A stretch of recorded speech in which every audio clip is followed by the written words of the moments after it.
رمضان يا خير الشهور يا فضل رحمن غفور.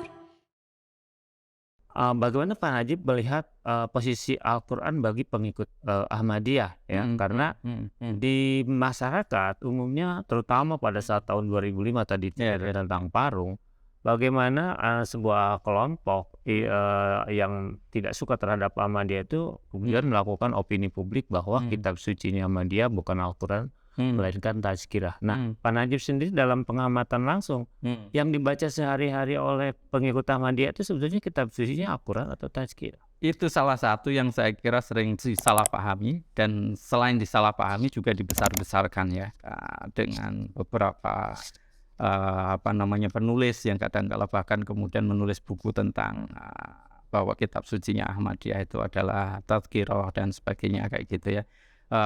Tetapi kalau umpamanya kita misalnya hidup bersama anggota jemaah ini dan juga katakanlah pergi ke Qodian, pergi ke kantor-kantor Ahmadiyah, sekolah-sekolah Ahmadiyah, dan kemudian datang juga di dalam jalsa salana dan sebagainya kayak gitu ya. Ya mungkin mereka akan tahu kayak gitu ya, dan kita akan tahu semuanya gitu ya. Kitab apa yang sebetulnya dibaca di dalam kehidupan sehari-hari.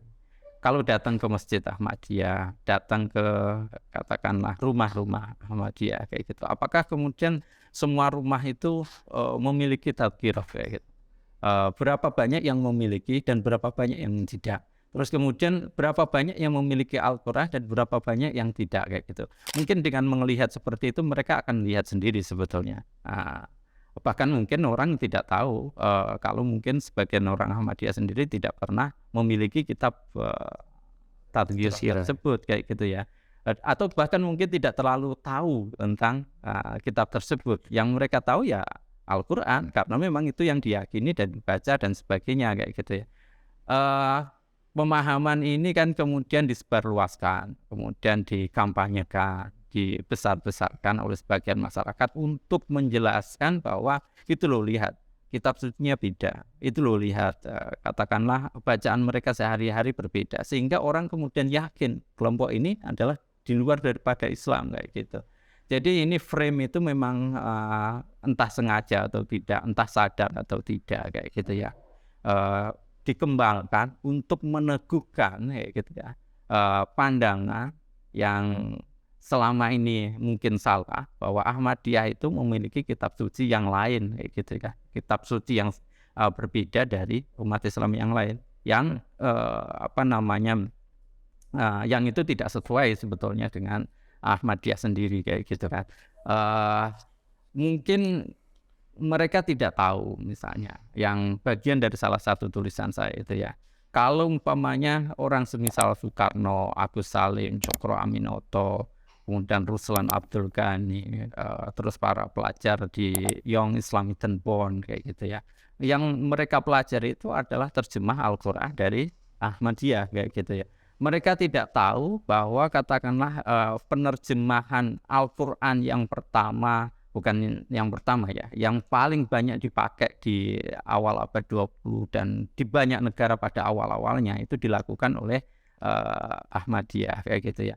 Dan kemudian mereka banyak yang tidak tahu bahwa salah satu makna daripada jihad bil qalam di Ahmadiyah itu yang terpenting itu adalah sebetulnya penerjemahan Al-Quran ke berbagai bahasa untuk menunjukkan bahwa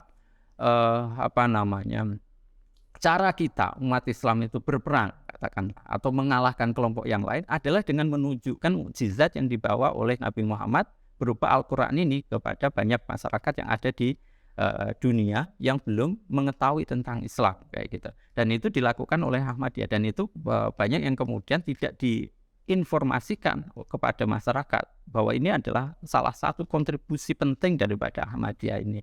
Karena ada aspek tertentu dari sejarah kita, kontribusi dari masyarakat Ahmadiyah yang belum dikenal, sehingga masyarakat yang lain itu menjadi mudah untuk teryakinkan bahwa mereka memiliki kitab yang lain kayak gitu ya, tidak sama dengan kita, dan mereka melakukan katakanlah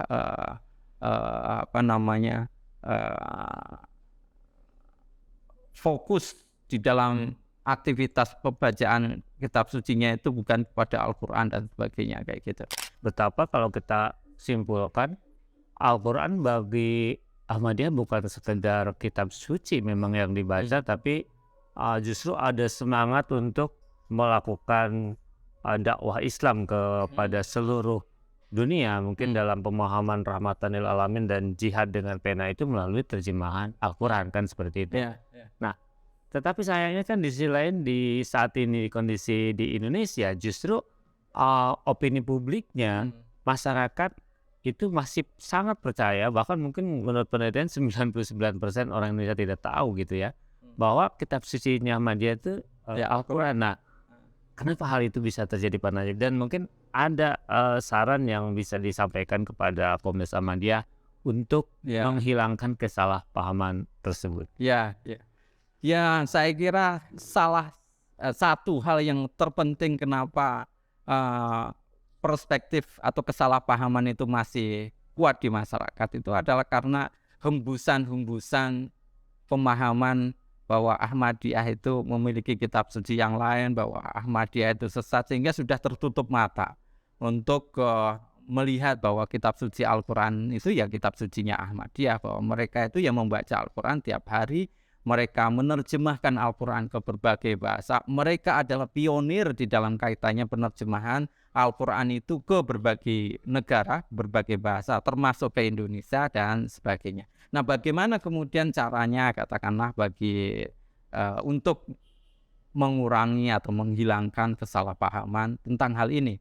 Nah, salah satunya itu adalah kembali saya kira Ahmadiyah itu melakukan aktivitas lebih agresif lagi seperti dulu di dalam melakukan penerjemahan. Pertama, penerjemahan terhadap Al-Quran. Yang kedua adalah mungkin juga mencetak Al-Quran itu sendiri dan mendistribusikannya. Yang ketiga barangkali juga melakukan kajian-kajian tentang Al-Quran yang terbuka kepada masyarakat umum kayak gitu ya. Dan mungkin ini bisa menjadi tambahan opsional itu adalah mengikuti misalnya musabaqah tilawatil Quran di berbagai negara, bukan hanya di Indonesia kayak gitu ya. Memperbanyak orang-orang yang memiliki bacaan Al-Quran dengan berbagai lagunya, apa istilahnya ya, model murotalnya dan sebagainya, membacaannya dan sebagainya. Dan yang terakhir mungkin juga adalah memperbanyak orang yang hafizah terhadap Al-Quran.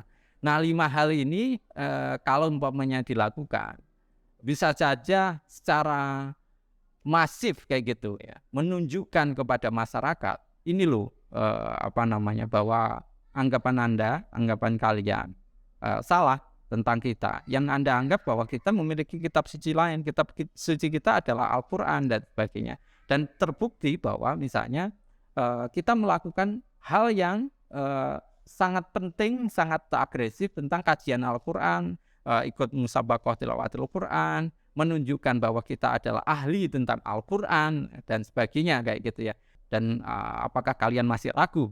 Ya tentu saja orang yang sudah tertutup akan mengatakan masih ragu, tapi insya Allah lah saya kira akan banyak yang kemudian menjadi terbuka tentang hal tersebut kayak gitu.